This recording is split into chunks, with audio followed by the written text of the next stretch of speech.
ओम शांति। 3 अप्रैल 2026 बाबा के महावाक्य। मीठे बच्चे, बाप समान रहमदिल बन अनेकों को रास्ता बताओ। जो बच्चे दिन रात सर्विस में लगे रहते हैं वही बहादुर हैं। प्रश्न: ऊंची तकदीर का मुख्य आधार किस बात पर है? उत्तर: याद की यात्रा पर।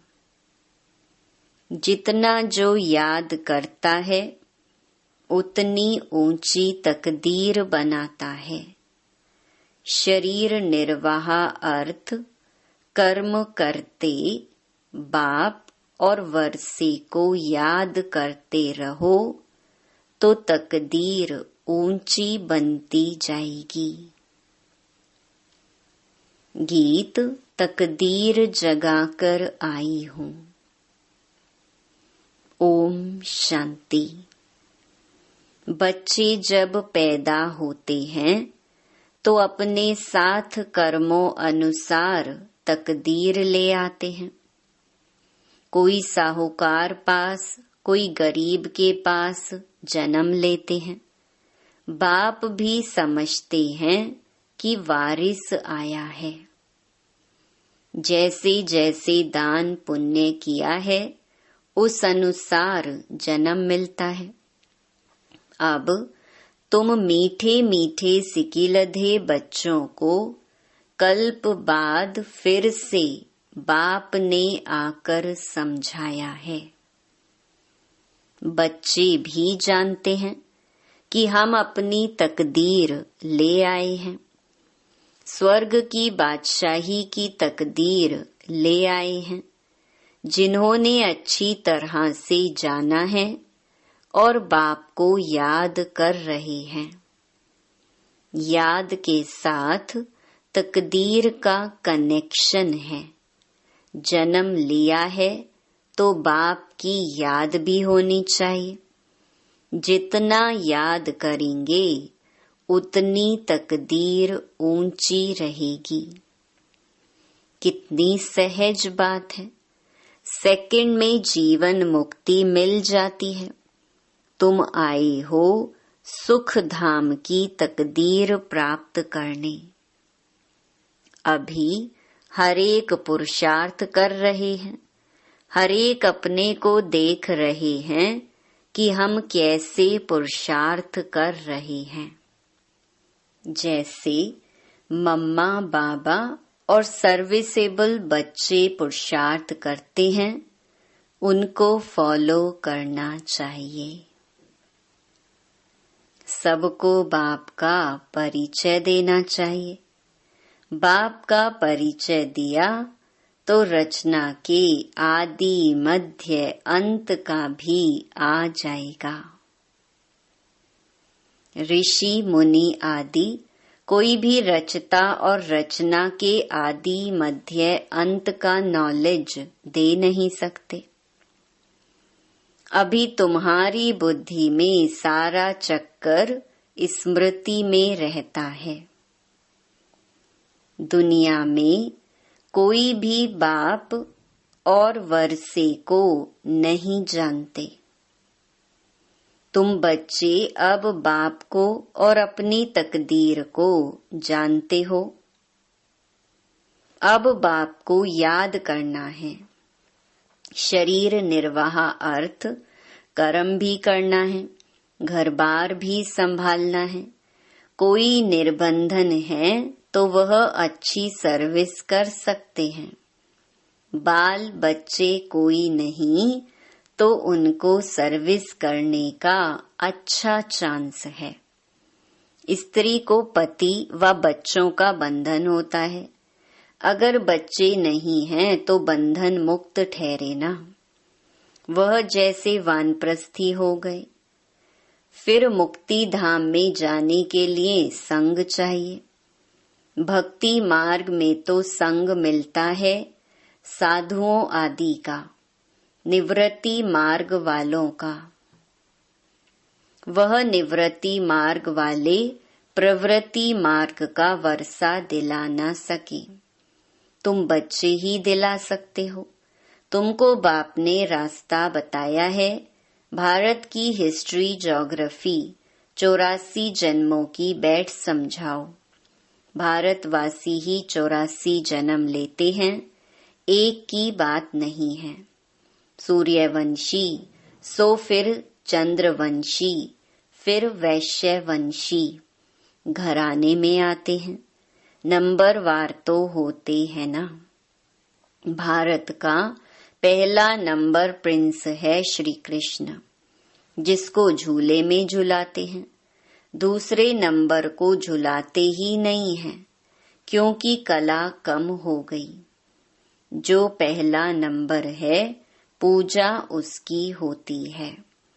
मनुष्य समझते नहीं कि श्री कृष्ण एक है व 2-3 है। श्री कृष्ण की डायनेस्टी चलती है, यह किसको भी पता नहीं है। पूजा सिर्फ नंबर 1 की होती है, मार्क्स तो नंबर वार ही मिलते हैं। तो पुरुषार्थ करना चाहिए कि क्यों ना हम पहले नंबर में आए।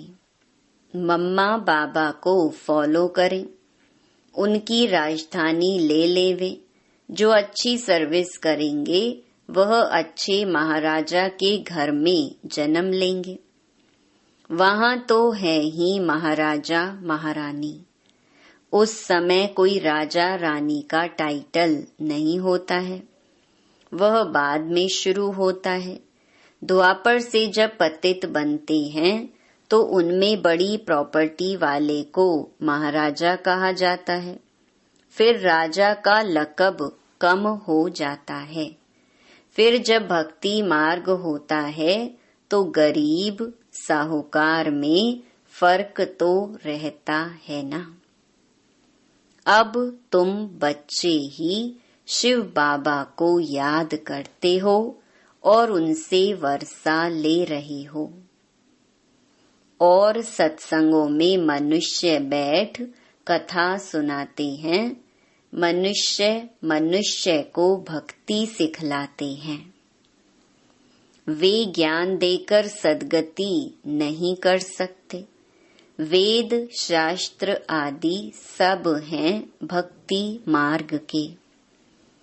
सद्गति तो ज्ञान से होती है। पुनर्जन्म को भी मानते हैं। बीच में तो कोई भी वापस जा न सके। अंत में ही बाप आकर सबको ले जाते हैं। इतनी सब आत्माएं कहाँ जाकर ठहरेंगी। सब धर्म वालों के सेक्शन तो अलग अलग है ना। तो यह भी समझाना है। यह किसको पता नहीं है कि आत्माओं का भी झाड़ है।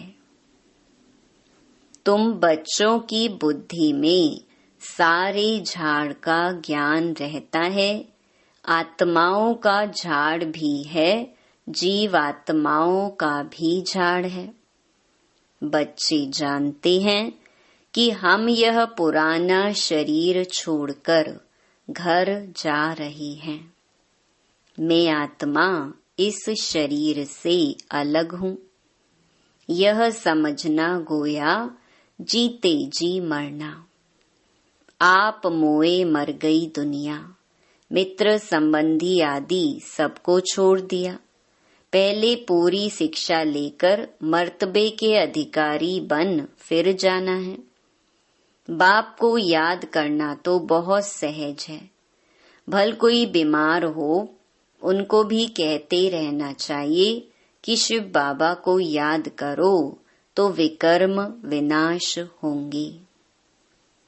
जो पक्के योगी हैं उनके लिए जल्दी मरना, शरीर छोड़ना भी अच्छा नहीं है, क्योंकि वह योग में रहकर रूहानी सेवा करते हैं। मर जाएंगे तो सेवा कर नहीं सकेंगे। सेवा करने से अपना ऊंच पद बनाते रहेंगे और भाई बहनों की सेवा भी होगी। वह भी बाप से वर्षा पा लेंगे। हम आपस में भाई भाई हैं, एक बाप के बच्चे हैं।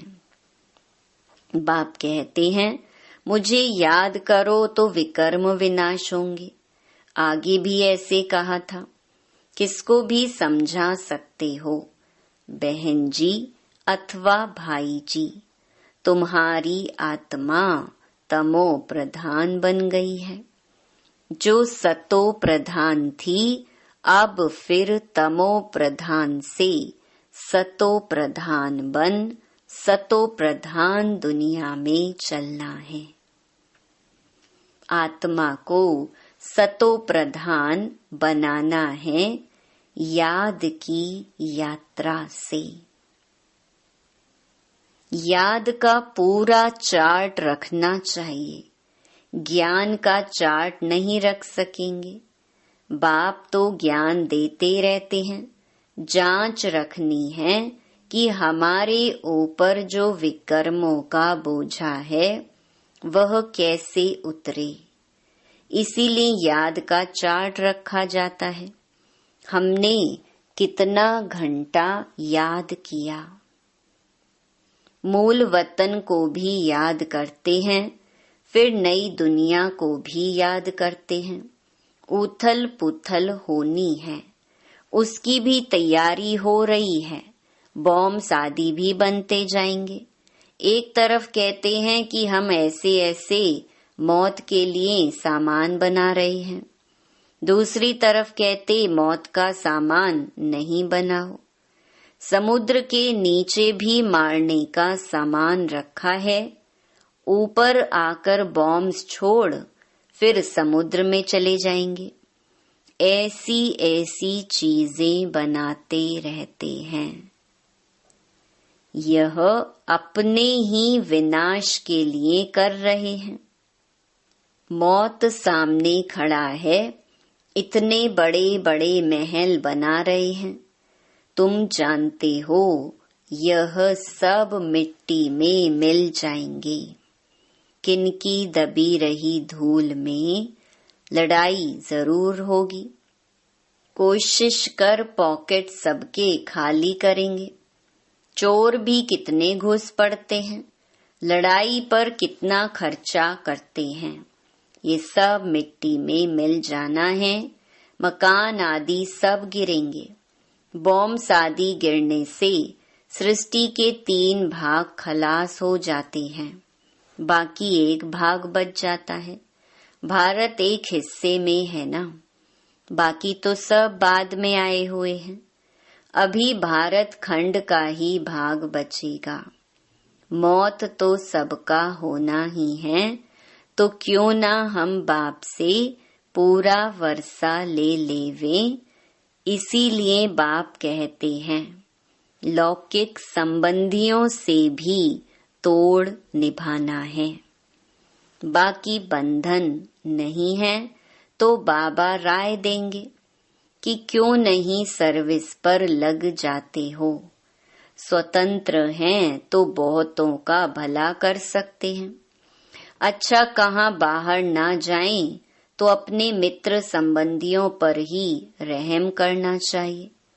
आगे कहते थे ना कि बाबा रहम करो। अब तो तुमको रास्ता मिला है तो औरों पर भी रहम करना चाहिए, जैसे बाप रहम करता है। बाप कहते हैं मुझे याद करो तो विकर्म विनाश होंगे। सन्यासी लोग तो हठ योग आदि की कितनी मेहनत करते हैं।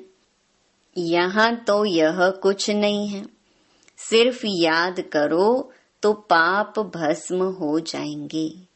इसमें कोई तकलीफ नहीं, सिर्फ याद की यात्रा की बात है। उठो बैठो, कर्मेंद्रियों से भल कर्म भी करो, सिर्फ बुद्धि का योग बाप से लगाओ।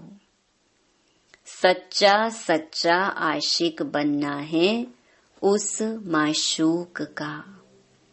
खुद कहते हैं कि हे आशिकों, हे बच्चों, भक्ति मार्ग में तो बहुत याद किया, लेकिन अब मुझ माशूक को याद करो तो तुम्हारे पाप भस्म होंगे।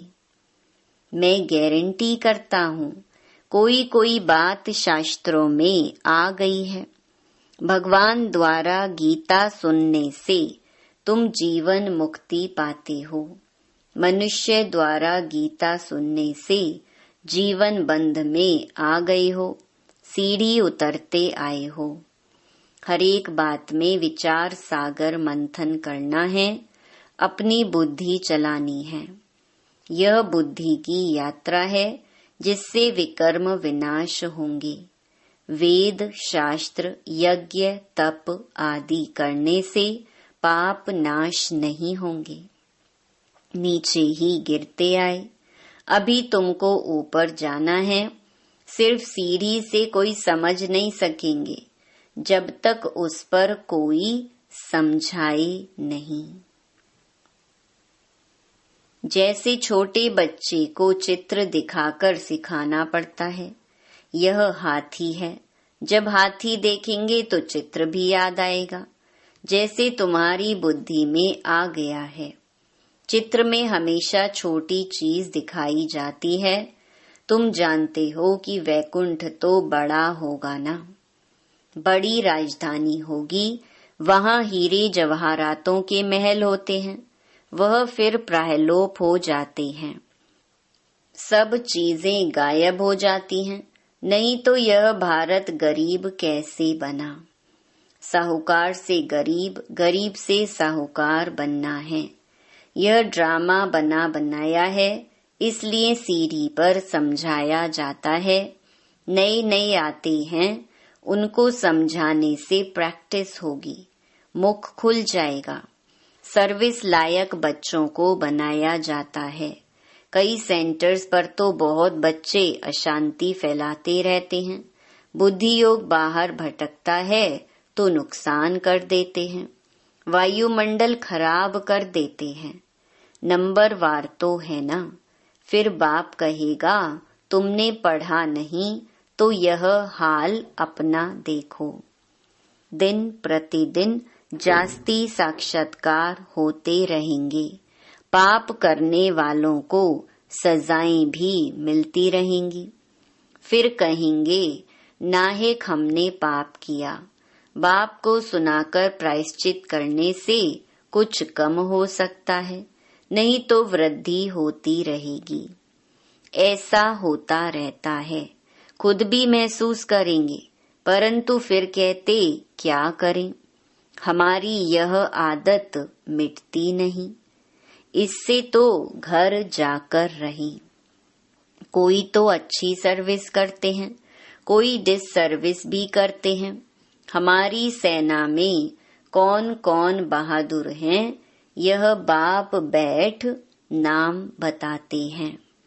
बाकी लड़ाई आदि की यहाँ बात नहीं है, यह है बेहद की बातें।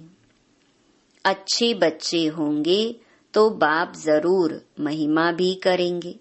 बच्चों को बहुत रहमदिल कल्याणकारी बनना है, अंधों की लाठी बनना है।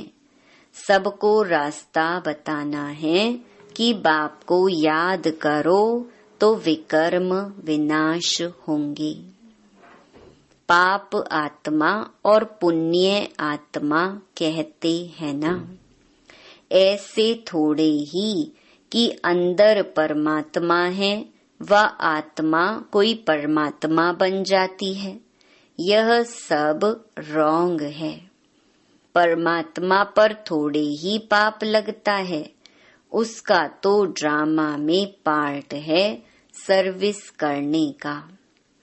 मनुष्य ही पापात्मा पुण्य आत्मा बनते हैं। जो सतो प्रधान थे वही तमो प्रधान बने हैं। उनके तन में बाप बैठ सतो प्रधान बनाते हैं तो उनकी मत पर चलना पड़े ना। अभी बाप ने तुम बच्चों को विशाल बुद्धि बनाया है।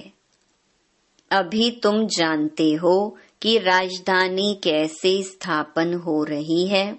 बाप ही ब्रह्मा तन में आकर ब्रह्मा मुख वंशावली बच्चों को राजयोग सिखाए देवी देवता बनाते हैं। फिर पुनर्जन्म ले सीढ़ी उतरते हैं। अब फिर सब रिपीट करना है।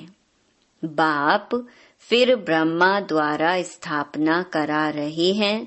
योग बल से तुम 5 विकारों पर जीत पाकर जगत जीत बनते हो। बाकी लड़ाई आदि की कोई बात नहीं है। अच्छा, मीठे मीठे सिक्की लधे बच्चों प्रति मात पिता बाप दादा का याद प्यार और गुड मॉर्निंग। रूहानी बाप की रूहानी बच्चों को नमस्ते। धारणा के लिए मुख्य सार। पहला, बंधन मुक्त बन बाप की सर्विस में लग जाना है। तब ही ऊंची तकदीर बनेगी। रहम दिल बन अनेकों को रास्ता बताना है। अंधों की लाठी बनना है। दूसरा, इस शरीर से ममत्व निकाल जीते जी मरना है, क्योंकि अब वापस घर जाना है। बीमारी में भी एक बाप की याद रहे तो विकर्म विनाश हो जाएंगे। वरदान, कल्याण की भावना द्वारा हर आत्मा के संस्कारों को परिवर्तन करने वाले निश्चय बुद्धि भव।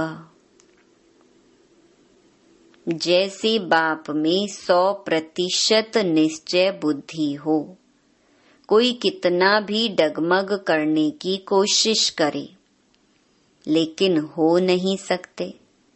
ऐसे दैवी परिवार व संसारी आत्माओं द्वारा भल कोई कैसा भी पेपर ले, क्रोधी बन सामना करे व कोई इंसल्ट कर दे, गाली दे, उसमें भी डगमग हो नहीं सकते। इसमें सिर्फ हर आत्मा प्रति कल्याण की भावना हो। यह भावना उनके संस्कारों को परिवर्तन कर देगी। इसमें सिर्फ अधीर्य नहीं होना है। समय प्रमाण फल अवश्य निकलेगा। यह ड्रामा की नोंद है। स्लोगन, पवित्रता की शक्ति से अपने संकल्पों को शुद्ध ज्ञान स्वरूप बनाकर कमजोरियों को समाप्त करो। ये अव्यक्त इशारे महान बनने के लिए मधुरता और नम्रता का गुण धारण करो। वाचा में सदा सत्यता और मधुरता हो तो वाणी की मार्क्स जमा होती रहेंगी। मधुरता का गुण जीवन में है तो हर बोल मोती समान होंगे। ऐसे लगेगा जैसे बोल नहीं रहे हैं, मोतियों की वर्षा हो रही है। वे ऐसा बोल बोलेंगे जो सुनने वाले सोचेंगे कि ऐसा बोल हम भी बोलें। सबको सुनकर सीखने की, फॉलो करने की प्रेरणा मिलेगी। ऐसे मधुर बोल का वाइब्रेशन सर्व को स्वतः ही खींचता है। अच्छा, ओम शांति।